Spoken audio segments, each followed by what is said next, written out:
Путин пошел против своих. Силовики взяли власть в свои руки. Удар по элите. Украинская граница заблокирована. Последствия ударов. Что происходит? Ликвидация военных РФ. Польша призвала добить силы Москвы. Резкий ответ России.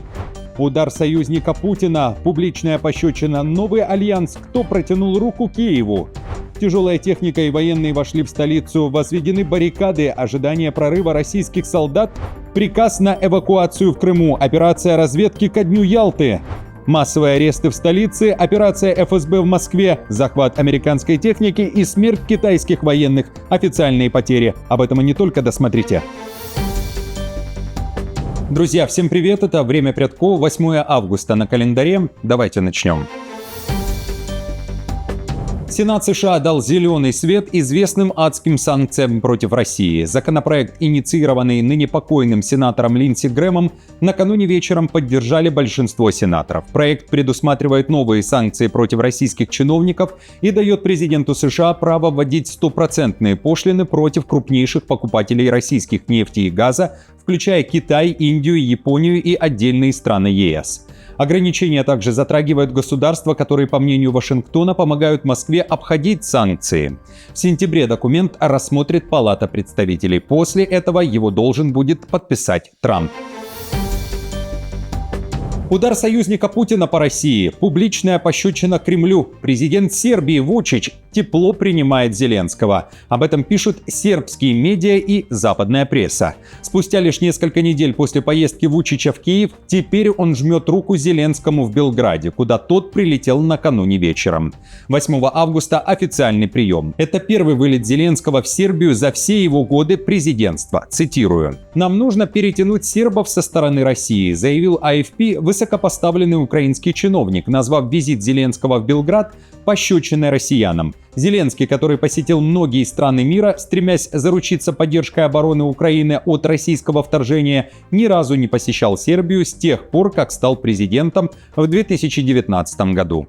Киев уже заявил, на повестке экономика и безопасность, и Сербии готовят особую роль в восстановлении Украины. Встреча Вучича и Зеленского может заметно изменить отношения двух стран, пишет сербское издание B92net. В центре переговоров ожидается Карпатская инициатива, через которую Киев предлагает Сербии подключиться к будущему восстановлению Украины вместе с рядом стран Центральной Европы. Издание уточняет, что Белграду отводит стратегическую роль. Почти 600 километров Дуная и положение на транспортном стыке Западных Балкан и Центральной Европы могут превратить Сербию в важнейший транспортный коридор для стройматериалов, оборудования и энергетической инфраструктуры. Для Вучича это еще и шанс укрепить позиции Сербии в Европе, несмотря на сохраняющиеся разногласия с ЕС из-за отказа Белграда присоединиться к санкциям против Москвы. Авторы анализа считают, что после войны влияние в Европе будут определять не только политика и военная сила, но и контроль над маршрутами восстановления Украины, и Сербия рассчитывает занять в этой системе одно из ключевых мест. Пока Карпатская инициатива остается политическим концептом без сложившейся институциональной рамки. Тем не менее, ее сторонники считают, что она может стать важной платформой для сотрудничества между странами Центральной и Юго-Восточной Европы. Если Сербия станет частью этого процесса, Белград сможет укрепить свои европейские позиции не только через дипломатию, но и через конкретные проекты в области инфраструктуры, логистики и восстановления Украины, заключает анализ. Напомню, Сербию считают одним из наиболее близких к Москве партнеров в Европе. Страна не присоединилась к санкциям против РФ и сохраняет тесные энергетические связи, несмотря на стремление вступить в ЕС. Вучич неоднократно бывал в Москве, но были и разногласия. Россия обвиняла Сербию в поставках оружия Киеву. Вучич уверял, что боеприпасы страна напрямую не поставляет ни Украине, ни России, но у Белграда было много контрактов с американцами, чехами и испанцами. Что они делают с ними в итоге, это их дело, говорил Вучич. Ликвидация военных России – стратегическая цель Варшавы. Где бьют москаля, там Польша помогает. Президент Польши Кароль Навроцкий выступил с резонансным заявлением о планах Варшавы. По его словам, прямое выживание и стратегический интерес Польши заключается в том, чтобы украинская армия как можно дольше и эффективнее держала Россию подальше от польских границ. Навроцкий подчеркнул, что уничтожение сил РФ на территории Украины полностью устраивает Варшаву, а Польша продолжит оказывать помощь там, где идет противостояние с Москвой, даже не вступая в войну напрямую. Несмотря на такую выгоду, у Навроцкого все еще есть претензии и к Киеву. Послушайте. В этом отношении они всегда могут рассчитывать на нашу помощь, потому что там, где бьют москаля, там Польша помогает, даже если не принимает прямого участия в этой войне. Таков стратегический интерес Польши. Но стратегическим интересом Польши является и то, чтобы в Варшаве и в Польше не развивались бандеровские флаги. В Москве назвали заявление Навроцкого польским стыдом, языком ненависти и русофобии и обратились к Варшаве, напомнив, что между Россией и Польшей непосредственная граница, и украинцев, и Украины между Москвой и Варшавой нет. Речь о Калининградской области. Очередной выпад, припадок варшавского руководства – результат исторических комплексов и бессильной злобы от осознания, что современная Польша в ее нынешних границах – заслуга ненавистных им советов и лично товарища Сталина. Навроцкого, очевидно, корежит от того факта, что его нация обязана своим существованием Красной Армии. Украинцы готовы терпеть войну. Более 60% граждан Украины заявляют, что согласны жить под обстрелами столько, сколько потребуется. Это данные свежего опроса Киевского международного института социологии.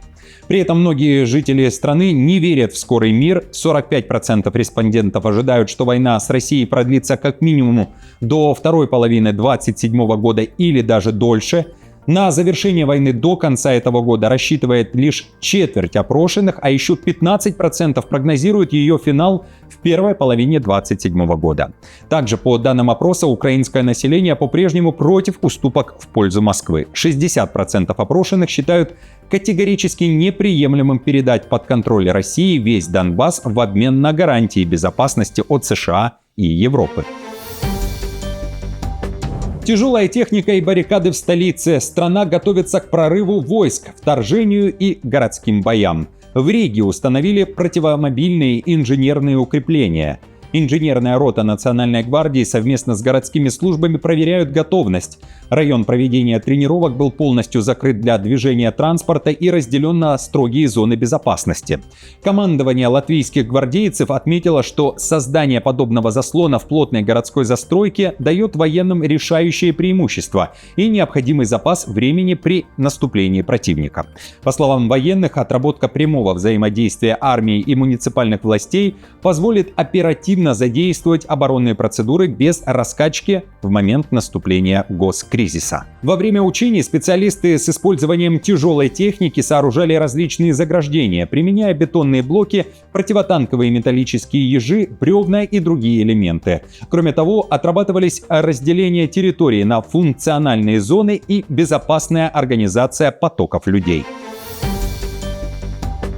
Балтика на прицеле РФ. У самих границ ЕС Россия развернула береговые ракетные комплексы «Бастион», дальность поражения которых варьируется от 300 до 800 километров. В зонах потенциального риска ключевые столицы региона – Вильнюс, Рига, Варшава и даже Берлин. В пресс-службе Балтийского флота РФ заявляют, что это всего лишь плановые военные учения по уничтожению кораблей условного противника в Балтийском море. Маневры проходили на побережье Калининградской области, в них задействовали около 100 военнослужащих и более 10 единиц военной и спецтехники. Согласно данным Минобороны России, ракетный комплекс «Бастион» оснащен сверхзвуковой самонаводящейся противокорабельной ракетой «Оникс». Боекомплект одного комплекса может включать до 36 ракет. Украинская граница заблокирована. На выезде из страны в сторону ЕС застряли тысячи фур. По данным Ассоциации международных экспедиторов Украины, в очередях на погранконтроль стоят более 7 тысяч грузовиков. Самая сложная ситуация на украинско-польском кордоне. На 4 КПП скопилось почти 6,5 тысяч фур. На границах со Словакией и Румынией загруженность меньше. Там простаивают сотни машин с продукцией. Причиной масштабного затора стал вынужденный перенос грузопотока с моря на сушу из-за фактического паралича портов Большой Одессы. Серия прицельных ударов РФ по портовой инфраструктуре и 57 торговым судам в Черном море принесла резкий рост стоимости страхования и отказ судовладельцев рисковать экипажами. В результате фрахт подорожал почти вдвое, а экспорт зерна сократился на треть, объясняют эксперты рынка. Позже в украинской погранслужбе заявили, что как таковой физической очереди на границах нет. Речь идет о фурах, которые предварительно зарегистрировались на пересечении границы. Приказ на эвакуацию в Крыму. Ялта в центре внимания. Украинская разведка добралась до ЮБК и устроила морской парад. Об этом говорится в официальном заявлении ГУР Украины. Морские дроны Магура прошли у побережья Ялты. Российский бывший украинский журналист, советник по информационной политике назначенного Россией главы Республики Крым Аксенова Крючков приказал немедленно эвакуироваться с побережья, а спустя некоторое время заявил, что БЭК подбит и выброшен на берег. Украинские спецслужбы при этом в деталях продемонстрировали, что зафиксировала камера дрона. На страницах ГУР написано: операцией спецназовцы ГУР возродили давнюю праздничную традицию, которая возникла и закрепилась в свободной Ялте. Торжественный выход украинских военных кораблей и судов у городской набережной. Напомню, речь о том, что 8 августа в Ялте День города. Путин пошел против своих. ФСБ получила карт-бланш на зачистку элиты. Силовики взяли власть в свои руки. Об этом пишет Bloomberg. Путин делает ставку на силовиков ФСБ, чтобы держать элиту военного времени под контролем, говорится в материале. При этом внутри Кремля все больше опасаются, что влияние спецслужбы уже вышло из привычных рамок. Одним из самых громких эпизодов стала попытка добиться обвинения Павла Дурова в терроризме на фоне борьбы властей с Телеграмом, несмотря на опасения внутри самого Кремля из-за возможного недовольства общества. Издание также пишет, параллельно в стране продолжается перераспределение крупных активов, возбуждаются дела о госизмене против ученых-физиков, оппозиционеров и предпринимателей, деятелей культуры и рядовых граждан. В частности, второй службе ФСБ, службе по защите конституционного строя и борьбе с терроризмом, дали полную свободу вести расследование против кого угодно, почти без какой-либо ответственности, утверждают трое из источников. Именно эта служба стоит за попытками обвинить Дурова в терроризме в рамках усилий по ограничению работы Telegram, заявили эти источники. Массовые аресты в столице. Операция ФСБ в Москве. Силовики устроили облаву в главном бизнес-центре города – Москва-Сити. Спецслужба заявила о разоблачении сети криптообменников, через которые, по заявлению следствия, выводили деньги в Украину. Задержаны более 20 человек. По версии спецслужбы, пункты были нелегальными и использовались связанными с Украиной колл-центрами для вывода за границу денег, выдуренных у россиян, в том числе и пенсионеров. В ФСБ уверяют и утверждают, что жертвам продавали криптовалюту, после чего средства уходили на счета украинских кураторов. Среди задержанных сотрудники обменников и курьеры в возрасте от 18 до 25 лет, которых ведомство называет пособниками схемы. При этом часть работников, по данным ФСБ, считала, что сотрудничает со спецслужбами России, а не участвует в незаконной деятельности. Смерть китайских военных. Пекин впервые за 25 лет признал гибель своих силовиков в Южно-Китайском море. Пекин посмертно присвоил статус мучеников двум офицерам береговой охраны, погибшим 11 августа 2025 года. Об этом сообщает Bloomberg со ссылкой на Народную вооруженную полицию Китая.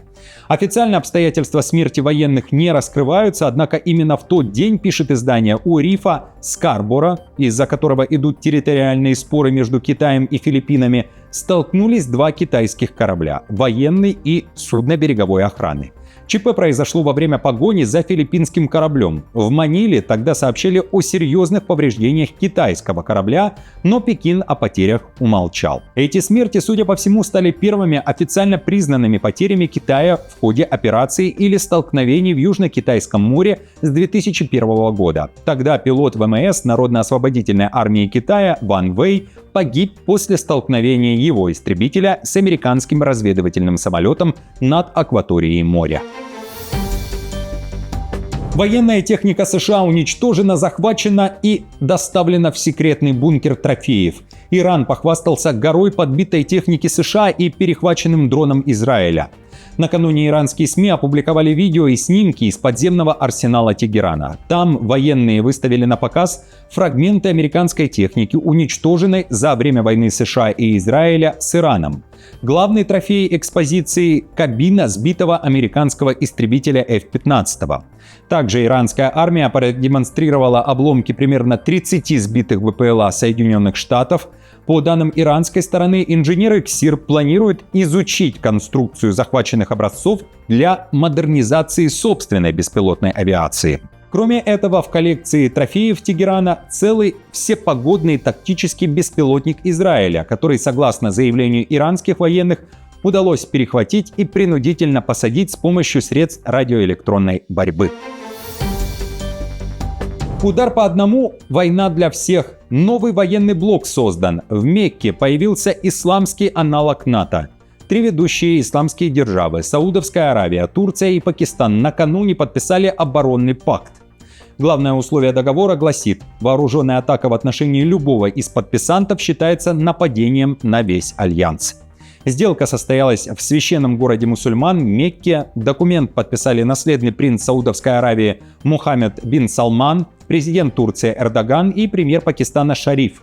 Переговоры о создании альянса, который называют исламским НАТО, велись с конца прошлого года. Толчком для создания нового военного союза стала война на Ближнем Востоке. Хотя пакт закрепляет взаимную поддержку, конкретные обязательства каждой из сторон в нем не прописаны.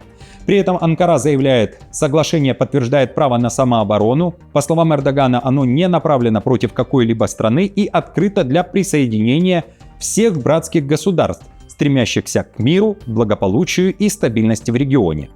По данным BBC, Турция получает новые рынки для оружия и военную интеграцию, Саудовская Аравия – дополнительную защиту на фоне конфликта с Ираном и его прокси, а Пакистан – финподдержку от Эр-Рияда и доступ к турецким военным технологиям. В совместном заявлении говорится, что соглашение направлено на укрепление коллективного сдерживания любых актов агрессии и предусматривает, что любое вооруженное нападение на одну из трех стран будет считаться нападением на все три государства. Также документ предусматривает расширение сотрудничества во всех сферах обороны. Друзья, спасибо большое вам за поддержку, мне будет приятно, если вы оставите лайк, подпишитесь на канал и будете смотреть другие выпуски, которые уже опубликованы на нашем канале «Время Пятко».